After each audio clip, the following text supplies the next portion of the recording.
আসসালামু আলাইকুম। আশা করি সবাই ভালো আছেন। দেশের ৪৯৫টি উপজেলা ভ্রমণের অংশ হিসেবে আমি এখন আছি আমার ৯২তম উপজেলা ফরিদপুরের চরভদ্রাসনে। তো চলেন শুরু করি। চরভদ্রাসন ফরিদপুরের ছোট এক উপজেলা। নামের শুরুতে চর দিয়েই পরিচয় পাওয়া যায় এই উপজেলার। মূলত পদ্মা নদীতে জেগে ওঠা কিছু চর নিয়েই উপজেলাটি গঠিত হয়। কথিত আছে নদীতে যখন চর জেগে ওঠে তখন ফরিদপুরের জমিদাররা ভদ্র পদবীধারী কিছু মানুষকে নিয়ে আসেন এখানে চাষাবাদের জন্য। তারাই এই চরকে চাষাবাদের মাধ্যমে শস্য সমল করেছিল বলে চরটির নাম হয় চরভদ্রাসন। আবার অনেকের মতে মকিম মিয়া নামক এক স্বাধীনচেতা প্রজা খাজনা দিতে না চাওয়ায় ব্রিটিশরা তাকে হত্যা করে এই এলাকায় একজন ব্রিটিশকে নিয়োগ দেয়।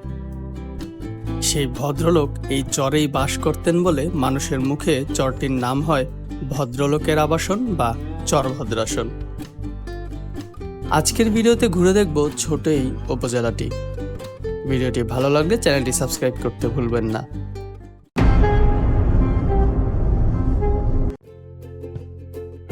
চরভদ্রাসন উপজেলায় কোনো বাস যোগাযোগ নেই।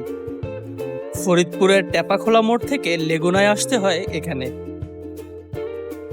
তবে ঢাকার দোহারের মৈনতঘাট থেকে লঞ্চ বা স্পিডবোটে পদ্মা নদী পাড়ি দিয়ে সরাসরি আসা যায় এই উপজেলায়। আর এই দিক দিয়েই সবচেয়ে কম খরচে এবং কম সময়ে ঢাকা থেকে চরভদ্রাসনে আসা যায়। চরভদ্রাসন উপজেলার ঘোরাঘুরি শুরু করলাম এখানকার গোপালপুর ঘাট থেকে।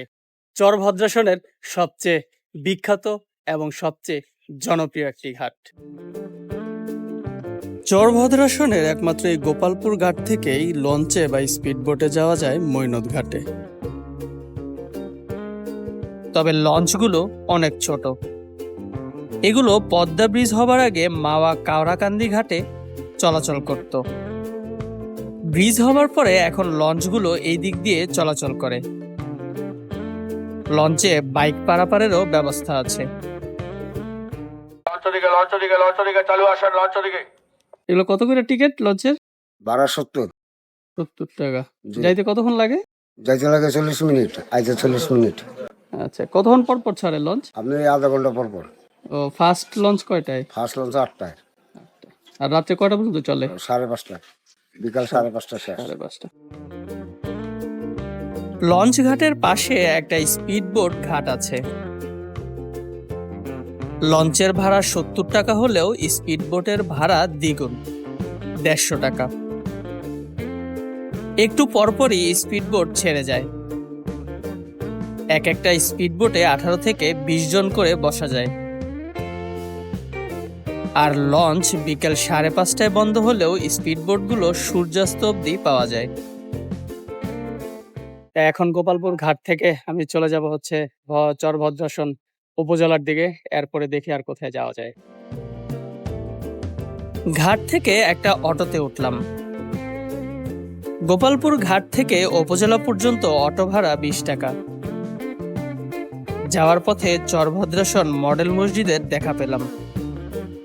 সাধারণত মডেল মসজিদগুলো উপজেলা চত্বরের আশেপাশেই হয়, কিন্তু এটা একটু দূরে করা হয়েছে। চলে আসলাম চরভদ্রাসন বাজারে। এখানে হচ্ছে নাস্তা করলাম। এখানকার রুটিগুলা হচ্ছে বেশ বড় বড় সাইজের। এখন নাস্তা করে হচ্ছে একটু ঘুরতে যাব আবারও সেই পদ্মার পাড়ে।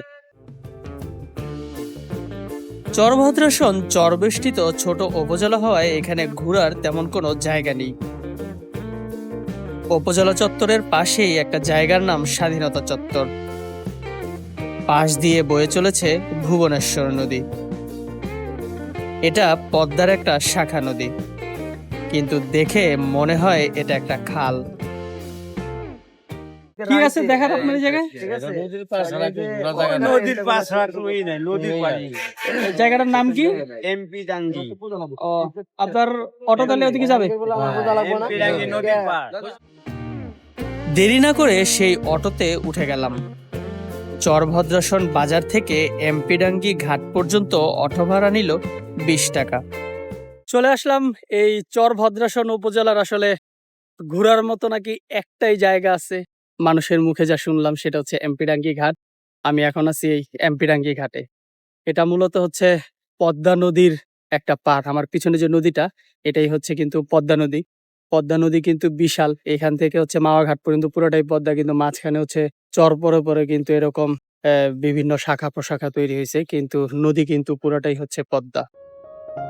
আর পদ্মার পাড়ের এই জায়গাটার নাম হচ্ছে এমপিডাঙ্গি ঘাট। জায়গাটা খুব সুন্দর।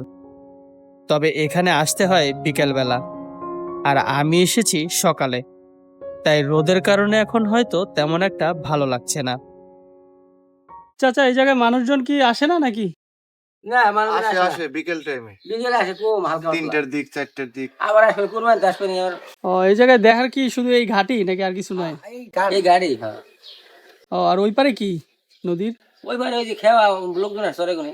ওটা কি চর ভদ্রাসন ওই পারে? না না ওটা হলো ওটা চর প্রদর্শনের ভিতরে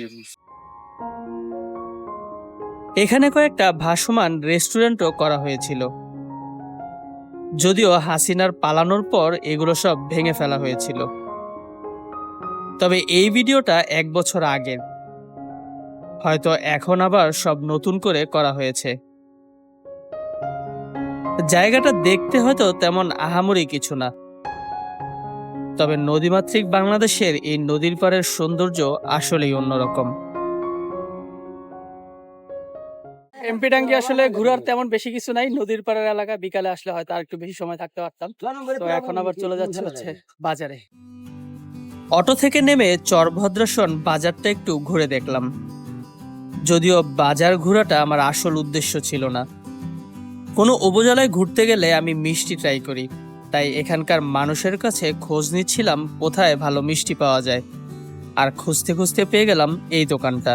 আপনার বাড়ি কি এদিকে নাকি? আমাদের বাড়ি চর রান্নাঘর। ও, এখানকে মিষ্টি কিনতে আসছেন? এটার মিষ্টি কি ভালো? মানে সবসময় কিনতে আসেন নাকি? সব সময় মানে গাছ 10-15 বছর ধরে এই জায়গায় কেমন লাগে এটার মিষ্টি? ভালো। দোকানের ভেতরে দুধ জাল দেয়া হচ্ছিল মিষ্টি তৈরির জন্য। এই দুধের ছানা দিয়েই তৈরি হবে মিষ্টি। এখানে কোনো বাসি মিষ্টি থাকে না। যা বানানো হয় সবই বিক্রি হয়ে যায়। আপনার এখানে আজকে কি কি মিষ্টি আছে? আমার এখানে চমচম আছে, রসগোল্লা আছে, কালোজাম আছে। কোনটার দাম কিরকম? 280 টাকা কেজি রসগোল্লা, চমচম, কালোজাম। রসমালাই আছে 450 টাকা। দই আছে 200 টাকা কেজি। আপনি কতদিন ধরে মিষ্টি দোকান? আমার এই দোকান 15 বছর। আমার পূর্ব অভিজ্ঞতা থেকে মিষ্টি দেখে মনে হলো ভালোই হবে। 2 পিস মিষ্টি নিয়ে নিলাম। প্রথমে নিয়েছি হচ্ছে কালোটা, কারণ সাদা আর কালোর ভিতরে সর্বপ্রথম হচ্ছে কালোটা টেস্ট করতে হয়।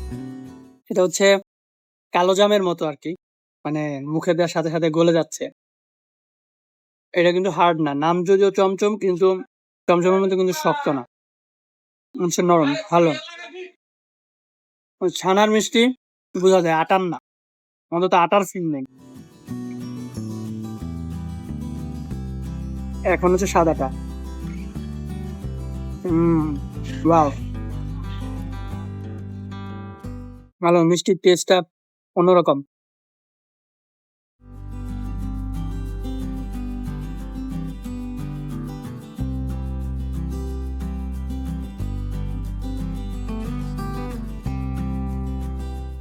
মিষ্টি খাওয়ার পরে বাজারে অনেকেই বলতেছিল এখানে একটা মসজিদ আছে, তোতা হাজি মসজিদ। মসজিদটা সুন্দর।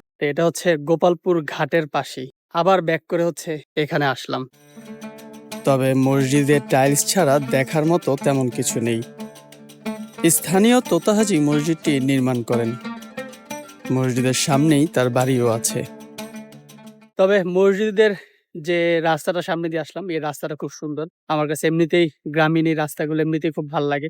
আর এর উপরে হচ্ছে একটু আগে এখানে হালকা এক পশলা বৃষ্টি হয়ে গেছে, ওয়েদারটা খুব ভালো লাগতেছে। সো এই ছিল আমার চরভদ্রাসন উপজেলার ঘোরাঘুরি। আসলে খুবই ছোট উপজেলা, ঘোরার তেমন কোনো জায়গা নেই। তা আমার ভিডিওটা, চরভদ্রাসন উপজেলার ভিডিওটা আমি এখানেই শেষ করতেছি। যারা এখনো আমার চ্যানেলটি সাবস্ক্রাইব করেন নাই, দয়া করে প্লিজ চ্যানেলটি সাবস্ক্রাইব করে দিবেন। সবাই ভালো থাকবেন। আসসালামু আলাইকুম।